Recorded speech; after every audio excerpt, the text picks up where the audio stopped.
Olá, bom demais ter você por aqui. Há 50 anos, o golpe militar deu início à ditadura no Brasil. Como consequência, a repressão, tortura, morte, perseguição política. Entre as vítimas, um jornal alternativo, sem papas na língua, que há 12 anos combatia com coragem os poderosos.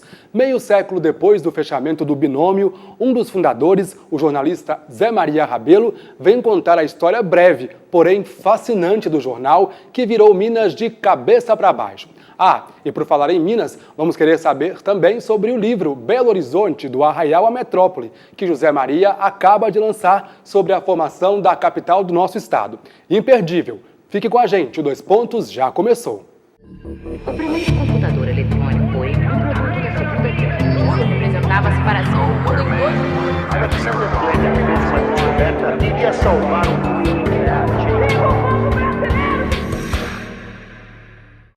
Para participar desse papo sempre agradável, nós convidamos, ele aceitou e nós agradecemos a participação de Aloísio Lopes, editor do portal Minas Livre e presidente do Sindicato dos Jornalistas de Minas Gerais, entre 2002 e 2007. Nosso entrevistado de hoje, José Maria Rabelo, nasceu em 1928 em Campos Gerais, no sul de Minas. Perdeu a mãe aos 2 anos e foi criado com 10 irmãos pelo pai e a madrasta. Acompanhado da família, mudou-se para Belo Horizonte aos 17 anos. 6 anos depois, resolveu criar ao lado do amigo, Euro Arantes, o Binômio. Viúvo de Tereza e pai de 7 filhos, José Maria é e sempre será uma referência quando o assunto é jornalismo.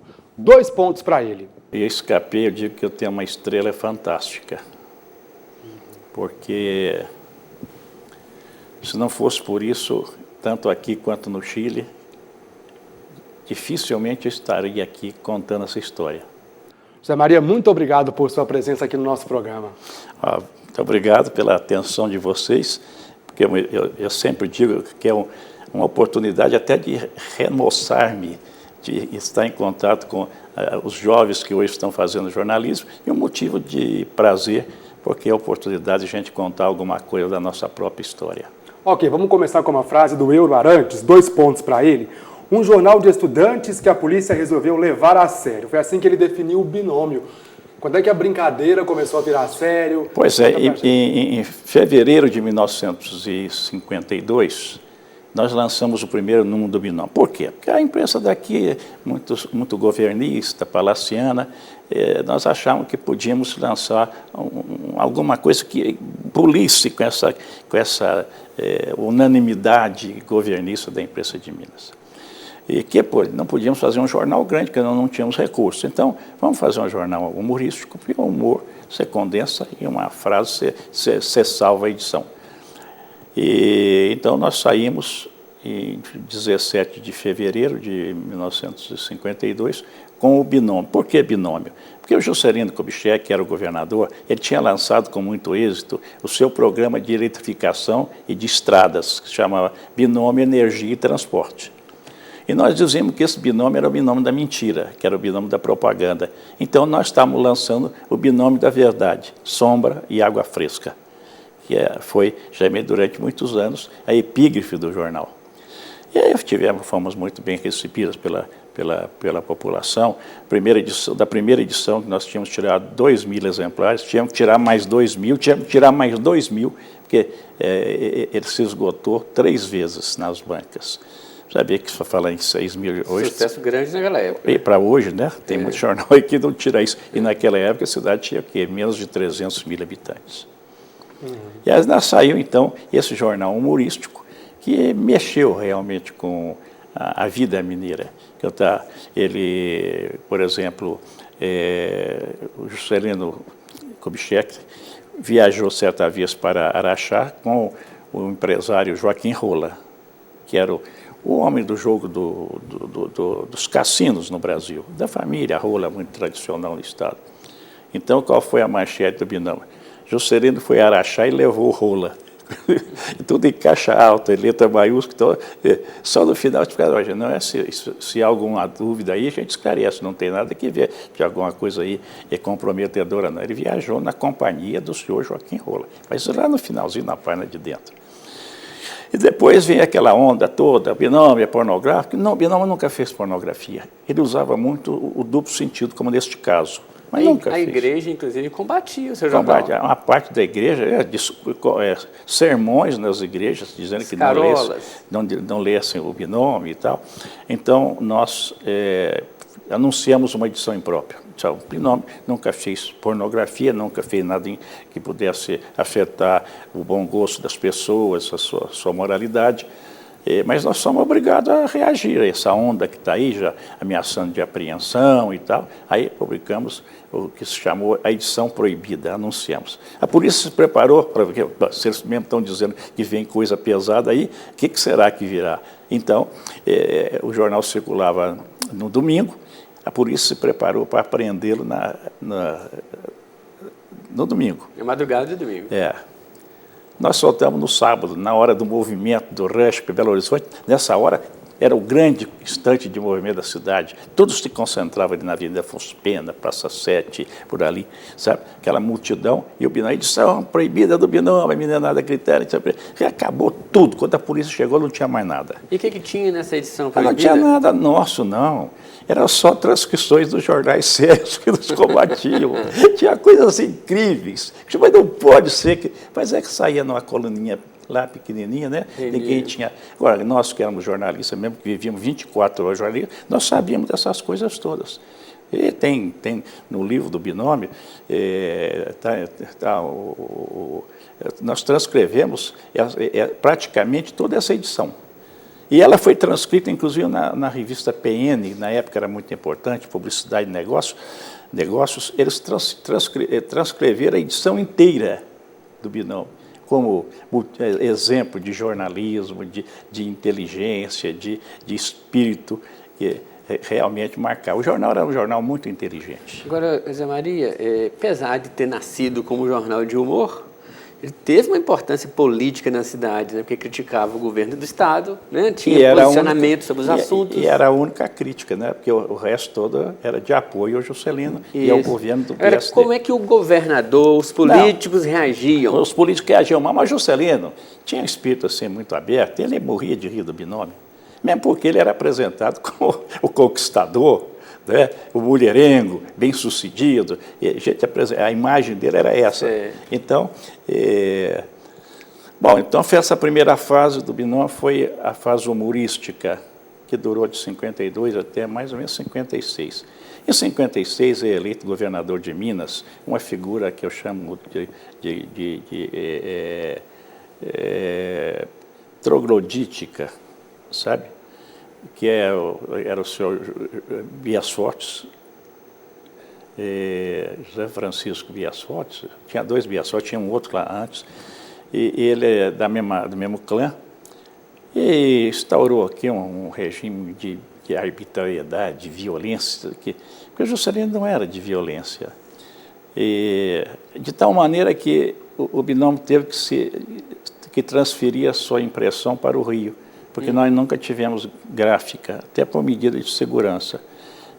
Porque as gráficas daqui, as editoras daqui, não aceitavam pressionadas pelo governo. Aí foi Bias, peculatário, além de peculatário, isso, era um panfletário, uma fase panfletária das mais violentas da imprensa brasileira. Ganhamos pela muito, situação política, né? Pressionados pelo... problema de segurança, fomos agredidos e quiseram depredar a redação, o pessoal do Bias. Depois veio sintetizando tudo isso, não é? O que eu chamo a fase das grandes reportagens. E aí que nós publicamos realmente matérias muito importantes, como eu digo, a última entrevista do Carol Chessman, aquele bandido da Luz Vermelha que ficou vários anos para ser julgado nos Estados Unidos. A última entrevista dele, à imprensa mundial, foi ao Binômio e à Rádio Itatiaia, na figura do Oswaldo Faria, que é um cronista, que é um locutor. De esporte famoso. Famoso. Né? E a entrevista também de muita repercussão do Roberto Drummond e o Cossenza, em que eles, para comprovar o tráfico de retirantes, eles foram a Montes Claros, lá havia uma feira em que os traficantes traziam os nordestinos e os vendiam a interessados aqui, agricultores do resto de Minas, de São Paulo. E eles, disfarçados de fazendeiros, compraram um casal de retirantes. Isso é uma repercussão enorme. Uma denúncia, né, social, política, toda, muito grande. E teve vários jornalistas, né, importantes que trabalharam no Binômio. Queria que você falasse um pouquinho sobre eles e como é que era a escolha desses profissionais que trabalhavam no jornal. Muitos deles se destacaram depois. Por quê? Porque o Binômio, como eu disse, fazia um jornalismo limpo, primeira coisa. Segundo, um jornalismo inteligente. Jornalista burro não passava nem na porta do Binômio, porque não sabia que não tinha nada que fazer lá. E terceiro, esforçado, sério, que perseguisse a notícia. Não, às vezes a gente é muito talentoso, mas é um preguiçoso. Não, ali ele tinha que ser, né, realmente um pesquisador sério, comprovando o que ele dizia. E isso fazia a imprensa olhar com respeito aqueles jovens, todos muito jovens, que estavam começando no Binômio. E um deles era o Roberto Drummond, e o outro era o Gabeira, que começou, aliás, na nossa edição de Juiz de Fora. Na sucursal, né? Não era uma edição mesmo. Edição local mesmo? Edição com número especial e tudo, sabe? Porque a população de Juiz de Fora, hoje está muito esmaecido, mas a população de lá sempre teve uma certa reação negativa com Belo Horizonte, desde o início da capital. Meio independente, né? Porque desde quando se transferiu a capital de Ouro Preto para Curral del Rey, aqui onde estamos, eles queriam que fosse para lá. Eles sofriam mais repressão do que aqui, por estar perto do Rio de Janeiro? Não era a mesma coisa naquela época? Não, porque a vida política lá não era tão intensa quanto aqui, a vida estudantil. Lá devia ser até mais porque os daqui foram ser julgados lá na 4ª Região Militar, né? Porque lá a justiça militar era lá. A Dilma, por exemplo, foi presa aqui e levada para Juiz de Fora. Ela foi julgada em Juiz de Fora. E a Dilma Rousseff, e Fernando Pimentel, Márcio Lacerda e outros mais que faziam política aqui em Belo Horizonte, que aqui realmente a política universitária era muito forte, né? Vou colocar 2 pontos aqui, Zé Maria, para poder citar uma frase marcante do Binômio, logo na primeira edição, né? Temos 99% de independência e 1% de ligações suspeitas. O oposto de nossos ilustres confrades, que tem 1% de independência e 99% de ligações mais suspeitas que o mordomo de filme policial americano. Esse 1% de ligações suspeitas era com quem? Não, vou dizer o seguinte, isso era uma gozação nossa, dizer porque, na verdade, ninguém é inteiramente independente, né? Nós confessávamos que tínhamos 1% de compromissos suspeitos. Era com o Bar Caçula, onde nós tomávamos café, era com o botequim do Salomão, onde a gente às vezes ia lá, fazia um vale, entendeu? Esse era o 1% de nossas relações comprometedoras, que nós confessávamos. E os outros tinham 99% de relações comprometedoras e 1% de independência, quando naturalmente acontecia a bomba de Hiroshima, não tinha como torcer o fato, estava lá esse 1%, por conta desse 1%. Isso já era uma sátira nossa, sabe, em cima dos colegas da imprensa. Zé Maria, agora como é que era a Belo Horizonte desse final da década de 50, início de 60?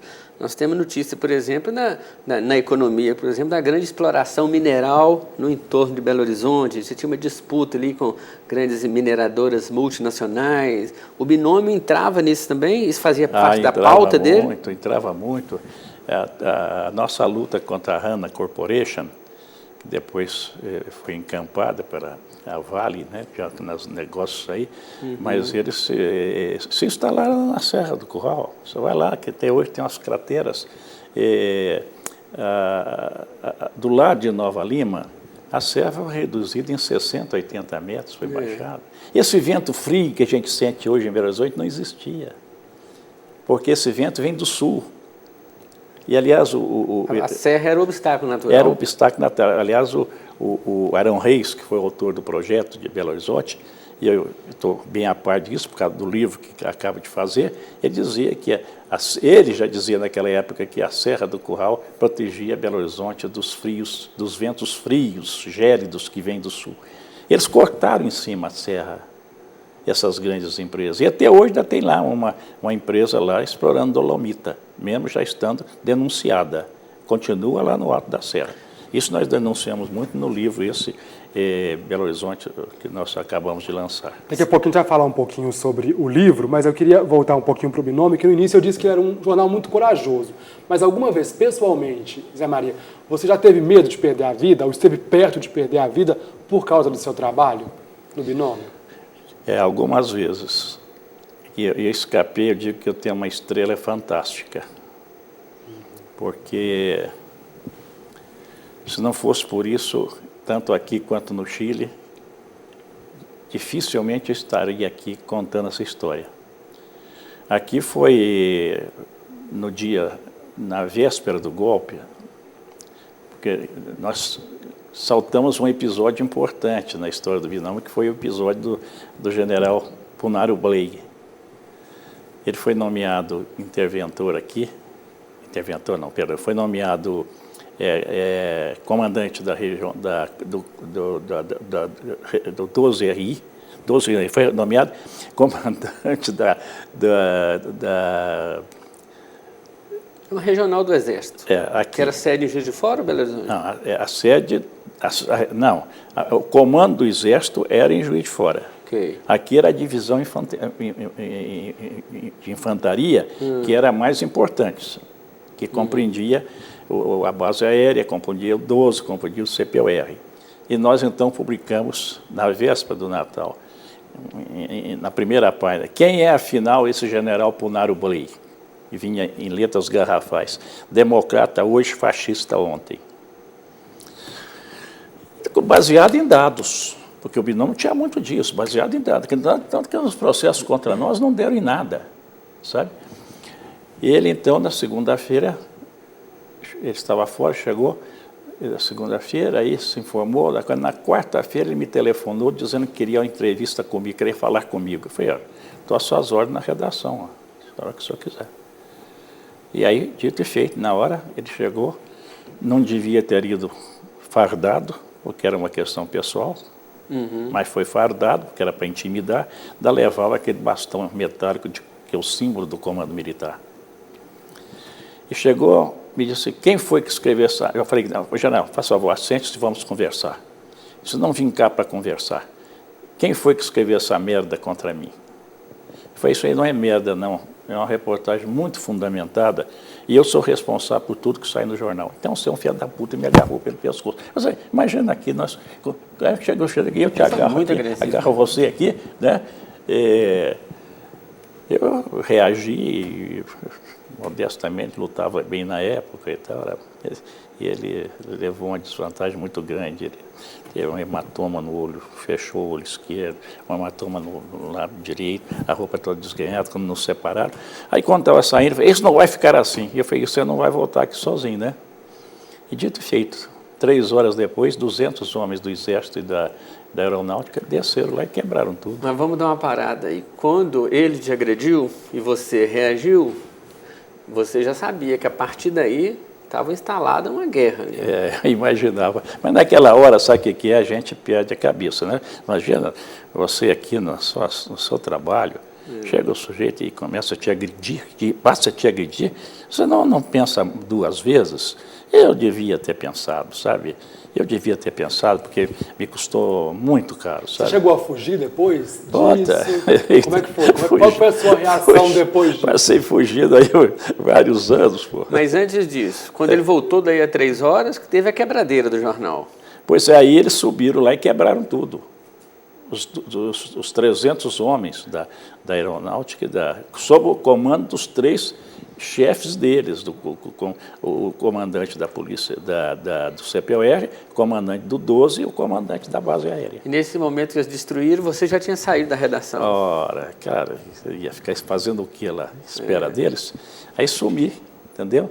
Sumi e Depois vi que não havia condições de continuar aqui, a situação estava muito tensa. O próprio governador, que era o Magalhães Pinto, ele disse que não tinha condições de dar segurança, porque eles estavam muito revoltados com a agressão que eu tinha feito ao general. Você imagina, eu acredito, o general.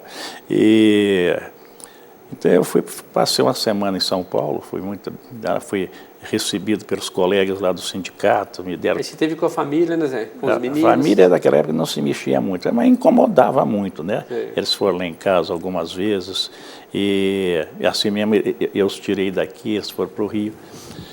E aí, como o governo era do João Goulart, eles foram removidos. E aquela ação era contra o governo João, já era a conspiração que estava em marcha, não é? E eu voltei num clima muito difícil, o jornal muito avariado, todo quebrado, tirar o jornal naquelas circunstâncias, mas nós tivemos a solidariedade muito grande do povo de Belo Horizonte. E nós mantivemos o jornal, não deixamos de tirar uma só edição. E as máquinas impressoras eram no Rio, não foram atingidas. E até que veio 64. Vamos dar uma paradinha em 64? A gente vai para um rápido intervalo, Zé. Daqui a pouco a gente volta para poder falar mais, falar do período do exílio, falar também sobre o novo livro que ele acaba de lançar sobre a formação de Belo Horizonte. É daqui a pouquinho, logo depois do intervalo. A gente volta já já.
Estamos de volta hoje recebendo o jornalista e fundador do Binômio, José Maria Rabelo. Participa da conversa Aloísio Lopes, editor do portal Minas Livre e ex-presidente do Sindicato dos Jornalistas de Minas Gerais. Bom, Zé, a gente terminou o primeiro bloco falando um pouquinho sobre o exílio, né? Queria retomar desse ponto. Como é que foram os anos no exílio? Você passou por 3 países, foi isso mesmo? Foi. Em 1964, não havia mais condições de continuar aqui. Inclusive, eu era a pessoa mais visada aqui em Minas, principalmente pelo incidente que eu contei, né, com o general Aponário Burei, comandante da ID4. Foi muito difícil sair, até acho que merece ser contado. No dia 29 de março, o qual foi no dia 1º de abril, 30, 31 2 dias antes, eles puseram em prática aqui em Minas o que se chamou a Operação Gaiola, prendendo todas as pessoas suspeitas.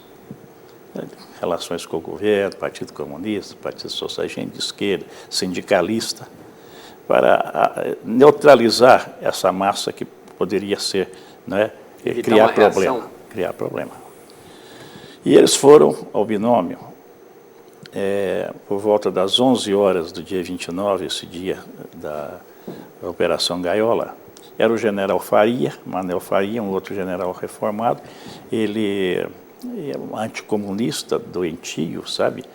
E com 2 tenentes para me prender, sabe? E lá, na hora que eles subiam por um elevador, naquele preciso instante eu descia pelo outro. Você tinha sido avisado? Não. Uma coincidência. A estrela, que eu falo que tem uma estrela fantástica. Quando cheguei lá embaixo, o porteiro, o Geraldino, um negrão de 2 metros, disse: "Ô, Zé Maria, cai fora que os homens estão aí te procurando." Eu disse que foi o conselho mais inteligente que eu recebi da vida. Aí tinha um almoço com o Edgar Melli e outros amigos, aí eu falei: "Gente, olha, vou em casa só tomar um vinho com vocês, que eu estou sumindo." E a partir daí desapareci. Sabe? Bom, então, fui para São Paulo, um conselho aqui de quem já viveu isso algumas vezes. Quem quiser fugir, vá para São Paulo. Por quê? Porque é muito grande a cidade. Você muda de um bairro para outro, é como se tivesse mudado, né? Então, fiquei lá em São Paulo 2 meses e depois vi que não tinha jeito mesmo de nenhuma resistência, eu muito marcado. Aí entrei peguei um ônibus, disfarçado de recém-casado, arrumei uma pessoa amiga lá que foi fantasiada de recém-casado, o par. E na Baixada... Mas tem uma batina de padre aí nessa história. Não, mas a batina de padre foi 61, na depredação do binômio. Ah, dá bem. Aí tinha um padre também, porque eu fiquei lá em São Paulo na casa você chegou, do padre. só para poder explicar para o pessoal, você chegou a fugir, né, com uma batina de... Não, mas isso foi em 61. Mas foi antes, mas aí era uma das suas... Não, mas em 64 a batina estava muito desmoralizada, muito padre de esquerda, não era bom disfarce, não. Aí, mas fiquei na casa de um padre lá em São Paulo, ele me recebeu. Aí saltei lá na Baixada Fluminense, já a Tereza, minha mulher, estava me esperando. Aí eu tirei aquela roupa de recém-casado e fomos... Até para não provocar ciúme, né? Não provocar ciúme. E comentários, né? Bom, e já fomos para um local lá apropriado. Você vê que a vida é tão cheia de azares. Eu escolhi um dia apropriado para esse apartamento, um apartamento de um amigo, que era ali na Balmaceda, ali perto do aeroporto, sabe? Acho que até tinha esse apartamento lá para encontros, que era um apartamento pequeno, me cedeu lá e eu marquei a hora com a Tereza para nós passarmos lá, que no dia seguinte eu ia entrar na Embaixada da Bolívia, estava tudo arrumado. Você sabe que quando nós chegamos lá, saltamos do carro, ali tem um teatro, acho que é teatro da, como é que se chama, famoso, da Aliança Francesa. E estava inaugurando uma peça, sabe, de um dos artistas famosos, então aquela multidão na porta. Eu falei: "O que eu faço?" Mas eu botei a mão aqui. Mas toda vez que subia um elevador lá de cima, eu falei: "Estou chegando." Né? Felizmente não deu nada. E no dia seguinte entrei na Embaixada da Bolívia. Aí começou essa saga do exílio. Bolívia, também chegando ao exílio, estavam lá procurando já uma casa, estava até a Tereza lá também, essa extraordinária companheira que eu tive, né? E quando veio o golpe, também na Bolívia, patrocinado pelos militares brasileiros. Então, quantos dias você ficou na Bolívia? Hein? Quanto tempo você ficou na Bolívia? 5, 6 meses. É? Nós lançamos lá um jornal muito vitorioso. Chamava-se El Siglo, sabe? Sei. E mas não foi possível ficar na Bolívia, né? não dava mais. Militar. Inclusive, os nossos amigos militares estavam presos. Né? Que nós tínhamos amigos lá. Então, eu saí para o Chile, atravessar o deserto de Atacama, aquela coisa toda, né? Chegar lá e começar tudo. A Tereza, coitadinha, teve que voltar para o Brasil para ficar com os meninos, mas sem saber quando é que a gente ia se reunir, né? Aí fiquei no Chile e procurando fazer um serviço aqui, outro ali, até que entrei para um organismo internacional, e aí pude levá-los, e eles foram para lá em 65, em dezembro de 65. Não é? Você encontrou muitos colegas brasileiros lá, Zé Maria? Encontrei muitos colegas e eu fui muito amigo, porque eu consegui uma situação boa lá. Eu me honro muito da recepção que eu dei aos colegas brasileiros, companheiros. O que alguns exilados não podem dizer. Não Agora, pode na dizer. França, no período da França, depois você foi para lá, você também. teve também trabalhando numa livraria. Mas lá, estou contando ainda, no Chile, nós tínhamos 6 belas livrarias no Chile. E eu pude realmente arrumar a situação lá de muitos companheiros. E a gente que não fez isso, né? Fernando Henrique Cardoso nunca ajudou ninguém no exílio. Porque muita gente, a maioria dos que foram exilados, chegavam lá numa situação difícil, né, Maria? Difícil, sem saber o que fazer. Sem saber o que fazer. Sem saber o que fazer. E, então, até no meu livro Diáspora, meu e da Tereza, eu conto que o Fernando Henrique, para impressionar as pessoas que iam à casa dele, com medo de pedir emprego, ele botava a dona, como é que chamava? Dona Ruth. Ela pegava uma meia com um ovo de madeira que ela tinha atrás da porta, e enquanto o sujeito estava lá se preparando para dar a facada, ela começava a coser a meia. Aí eu pensei, que a situação aqui dentro está feia. Essa é a piada que corria da Coroa, porque ele realmente não foi companheiro, não, sabe? E lá, mais uma vez, eu tive uma sorte danada, porque eu era muito marcado, não só pelos militares brasileiros que estavam lá, porque eles estavam lá e deram assistência completa aos colegas chilenos para o golpe, mas porque eu tinha uma rede de livrarias, né? E eram livrarias de esquerda. Tudo no Chile, que era a influência muito grande, ainda mais livraria. Então eu era muito marcado. E elas chegavam a esconder companheiros nessa época? Quem? Ou não? Essas livrarias? Ou não? Era mais um... Como é que funcionava assim? Esse eram grupo livrarias, de amigos? eram livrarias. Agora eu colocava muito brasileiro lá, sabe? Muitos passaram por lá, sabe? Acolhia, né, os companheiros que chegavam lá. Chegavam lá. Eu cheguei a ter 50 e tantos funcionários nessas 6 livrarias, sabe? Era um sucesso, uma coisa extraordinária. Livraria de las Ciências Sociales, La Livraria de las Ciências Sociales. Agora a gente está com pouco tempo aqui. Só para terminar. Claro. Também lá, essa mão do destino que sempre me ajudou. 2 horas depois de eu sair de casa, eles chegaram. E eu estava na primeira lista dos procurados. Isso foi pós o bombardeio do Palácio da Moneda? No dia seguinte, eles publicaram uma lista de 98 pessoas que deveriam apresentar-se ao Ministério da Defesa sob pena de fuzilamento. E eu estava lá.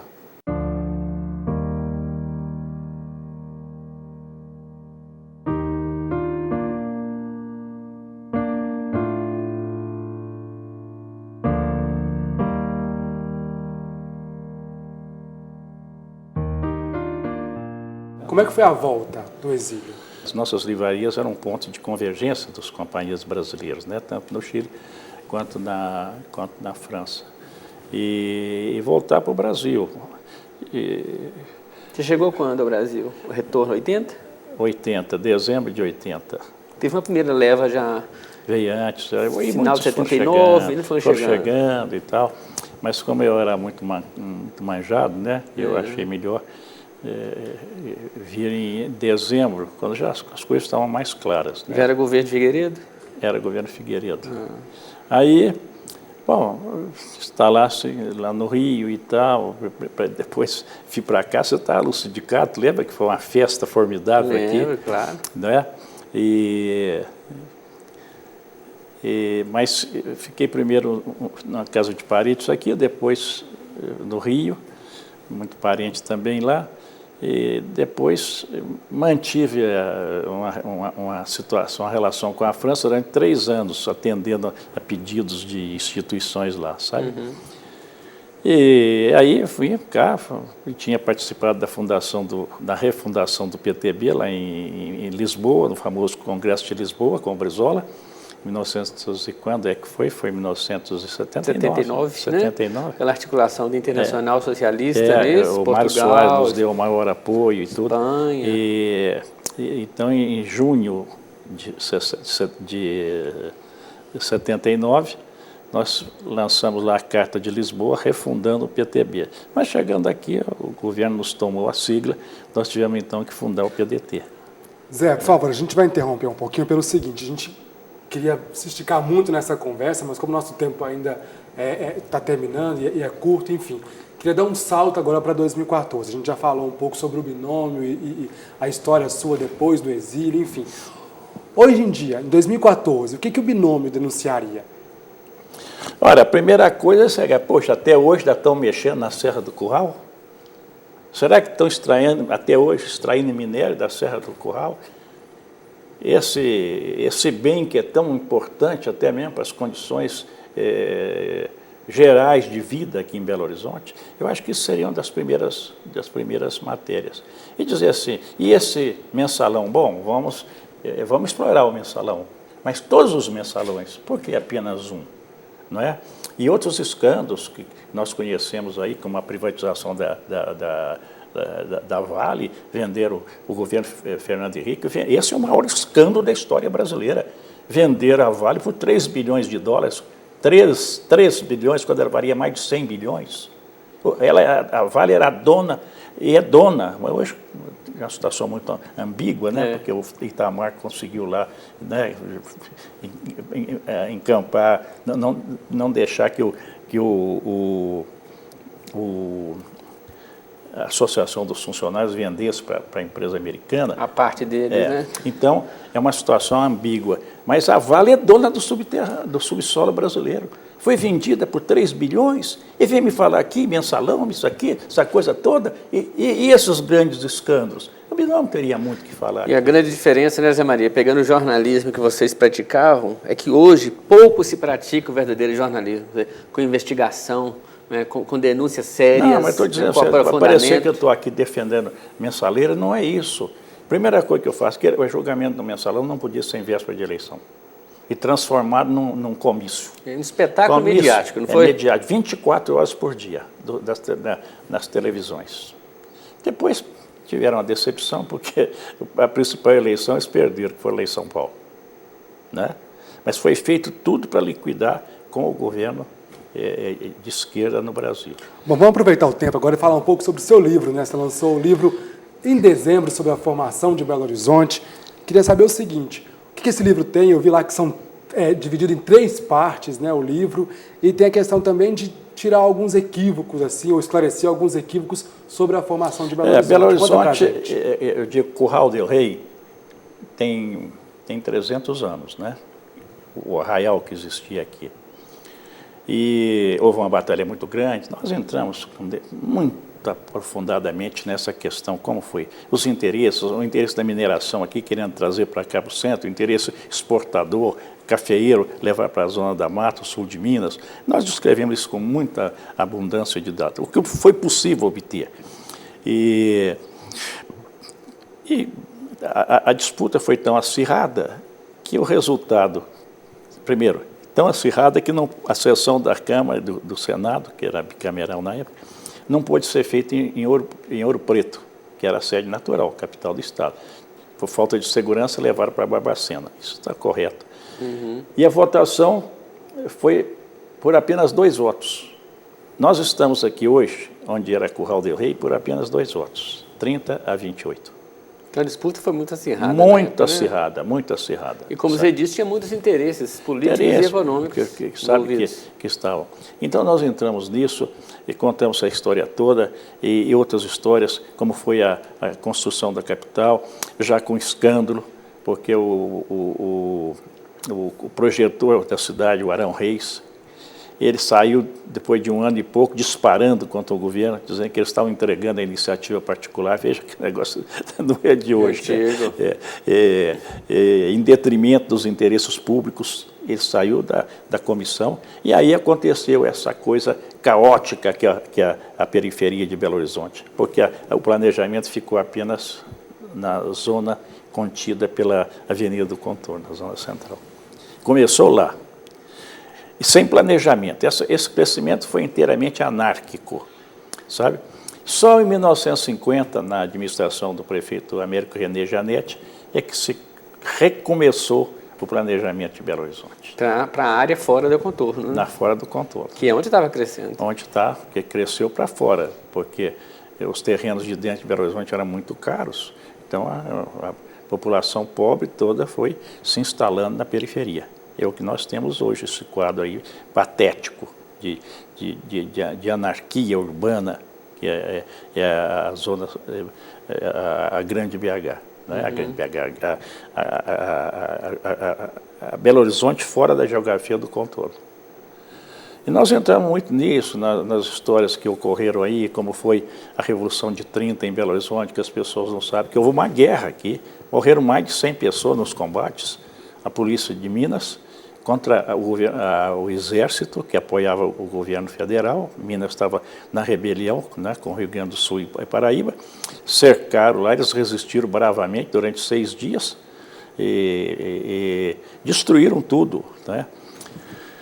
E Foram 8 anos, né? Tem também a resistência à ditadura aqui, né, em Belo Horizonte, aqui, né, Maria? Os movimentos sociais que nós antecederam. entramos muito nisso, você fala de ditadura de 64. Porque houve também a reação ao Estado Novo, né? Sim. Que era mais... O próprio Manifesto dos Mineiros. Pois é, era mais assim conservador, mas, né, reivindicando a liberdade, Sim, né, os direitos civis.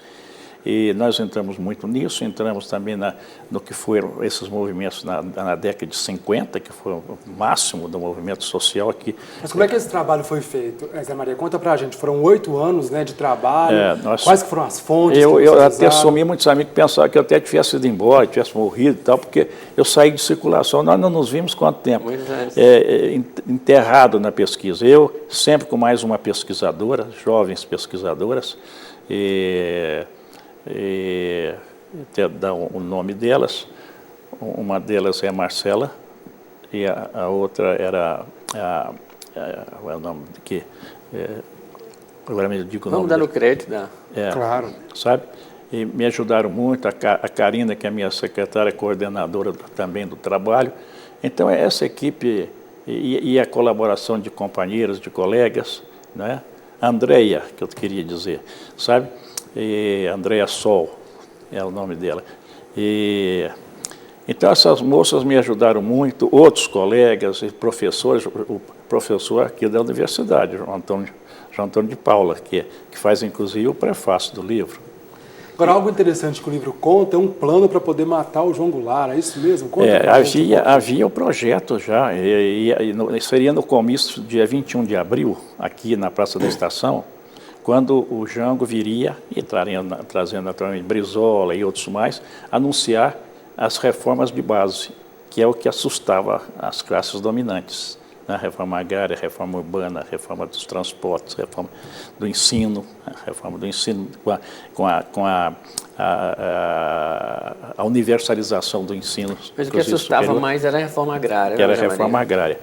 E então, nesse dia, lá na Praça da Estação, um pelotão de atiradores de elite da Polícia Militar iria se aproximar do palanque e disparar. Estava todo dia. Eu reuni os dados todos os dias, inclusive a declaração do comandante dessa operação. Só que o golpe veio antes, né? O golpe veio antes. Destituição. E olha, as coisas não acontecem à toa. 4 meses antes tinha havido lá em Dallas a morte, o assassinato do Kennedy. Você pode até dizer que uma coisa influiu a outra, na outra. Mas teve um episódio também na Secretaria de Saúde, né? Não, mas essa não foi assim. Foi uma briga. Não houve. Estava também, o negócio era meio barra pesada. E eu até tive uma participação muito grande nisso, porque... Teve um enfrentamento com a polícia? Eu participei lá diretamente disso, sabe? E quebrei muita cadeira da cabeça do pessoal. Mas eu fui o único que falou lá dentro mesmo, porque quando nós dominamos o ambiente, eles ocuparam. Isso foi em fevereiro de 64. Eles ocuparam, antes de nós chegar, ocuparam a secretaria, que é hoje o Minas Centro, né? Uhum. E quando nós chegamos, estava tudo cheio, então tivemos que abrir caminho, a pescoção, sabe? E eu consegui falar lá dentro, eu fui o único que falou lá dentro. Porque quando o Brizola chegou, nós já tínhamos dominado a situação, mas a polícia jogou bombas de gás lá dentro. Então, o recinto estava irrespirável. Ele só pôde falar na escadaria ali, na entrada do prédio, sabe? Uhum. Mas essa não teve a gravidade. A outra seria um espetáculo a Dallas, né? Belo Horizonte se livrou de pouco dessa fama que hoje mancha de sangue a história de Dallas. Nós seríamos a Dallas brasileira. Por pouco. Porque houve o golpe, né? Por pouco, não, por muito, né? Agora, interessante que o livro começa, bom pela capa, né? tem uma história da capa, e para poder encerrar o programa de hoje, eu queria que você contasse um pouco sobre isso, porque é bem influenciado numa profecia. Conta para a gente um pouquinho sobre porque isso. em 1828, vejam só, 1828, o pároco aqui de Curral del Rei mandou um relatório à Cúria em Mariana, decantando as maravilhas do arraial. Sabe? Tinha água abundante, pedras, muitas pedras, com as quais se poderiam construir soberbos edifícios, está no texto dele. E terminava assim, a natureza reuniu aqui todas as condições para a construção de uma grande e bela e formosa cidade. Essa ficou conhecida como a profecia do Padre Arantes. Não é parente do eu, não. O Padre Arantes, 1828. Em 1949, 29, em 1949, um pintor, o nome dele é gente, essas coisas estão aí, embora esteja no Mas está no livro. Está no livro. Quem lê o livro vai ver. Claro. Então, ele fez um quadro contando essa história da profecia, baseada na profecia. E a capa do livro, nós pegamos um trecho deste quadro, sabe? E pusemos como capa do livro. Quer dizer, eu digo, o livro já começa com a história, a capa do livro é a história. Não é? Foi uma pesquisa muito grande, viu? E eu digo uma coisa, dessa altura da vida não faria outra igual, não. Porque realmente foi muito esgotador. E uma grande contribuição à historiografia, né, da cidade e do Estado. Porque isso. A nossa literatura ainda é pequena, né, sobre a história da cidade. Pequena não é, ela é grande. Ela é grande. Tanto que nós publicamos uma bibliografia fantástica, com mais de 300 livros, 150 e tantas teses universitárias e referências jornalísticas de mais de 1.500. Nossa bibliografia é a maior sobre Belo Horizonte. Essa historiografia, ela deixa falhas? Do quê? Falhas a história geral. Períodos, não, tem livros sociais. excelentes sobre Belo Horizonte, sabe? Mas setoriais. Assim, a história completa que você tem mesmo era do Abílio Barreto, que prevaleceu durante tanto tempo, aí até que surgiram os questionamentos, porque ele apontava como o fundador de Belo Horizonte, o Silvio Ortiz, não é? Aquele bandeirante. Que era bandeirante, era dos bandeirantes paulistas, e não foi, mesmo porque não houve um fundador. Isso que eu mostro no livro. Não houve um momento assim como Brasília. Está inaugurado. Agora, só o seguinte... Com o próprio Belo Horizonte. Porque as cidades iam se formando, as vilas, né? Depois vão crescendo. E geralmente em torno de quê? Da igreja. Da praçazinha, onde se fazia o comércio que eles produziam. Agora, você está na fila aí 2 livros, né? Só para a gente poder aproveitar o tempo aqui rapidinho. 2 livros que você vai lançar recentemente. Você pode adiantar alguma coisa para a gente, alguma história que você descobriu a partir desses livros? Um deles sobre Minas e outro sobre Belo Horizonte? Não, outro livro de Belo Horizonte, eu faço o texto. Quem faz o material básico é o meu filho Fernando Rabir, que está até me acompanhando aqui. E é um grande fotógrafo, posso dizer isso, porque realmente é. E as pessoas vão ver, não é? E é uma história visual de Belo Horizonte. Chama-se pelo próprio título, Cores e Luzes de Belo Horizonte. E eu faço algumas partes do texto, porque as outras ele mesmo faz. E o outro livro que já está bastante adiantado, que é a História Geral de Minas. A história, quando você fala a história, é muita responsabilidade, né? E nós começamos desde o século XVI, XVII, e essa parte já está pronta, que eu fiz. O século XVIII, quem vai fazer é o professor João Antônio de Paula, que era vice-reitor aqui, não sei se continua vice-reitor, não sei porque eu vou mudar, não continua, né? Não sei, depois das eleições eu não estive com ele. Ele vai fazer o século XVIII, o professor Fernando Correia Dias, sociólogo, falecido recentemente, ele fez o século XIX, E nós estamos em negociações aí com uma pessoa que queremos que faça o século XX. Algum equívoco que vocês chegaram a identificar, como foi no caso desde que você lançou, de não ser só o Ortiz, o fundador, mas vários fundadores? Não, eu acho que coisa o que assim, falta é marcante? essa visão assim, você vai dizer, isso é marxismo, é não sei o quê e tal, mostrando as razões econômicas. Porque tem o barroco, mas o barroco que era a expressão de uma estrutura social naquele momento, que era uma estrutura de dominação das classes das camadas mais baixas, mas com o apoio da igreja. A igreja precisava de exibir a sua riqueza. E o barroco se prestou a isso, com grandes nomes. Nessa nova pesquisa, você pretende valorizar, pelo que eu estou entendendo um pouco, a história dos vencidos também, não só dos vencedores. A história tem que compreender a história dos vencidos.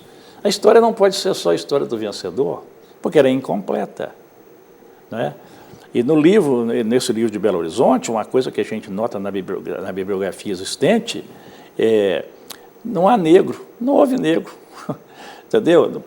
O Abílio Barreto, que fez um belíssimo trabalho de pesquisa, tanto que com justiça deu o nome ao museu da cidade, e ele escreveu mais de 1.700 páginas sobre Belo Horizonte. Se tiver 3 ou 4 com negro, é muito.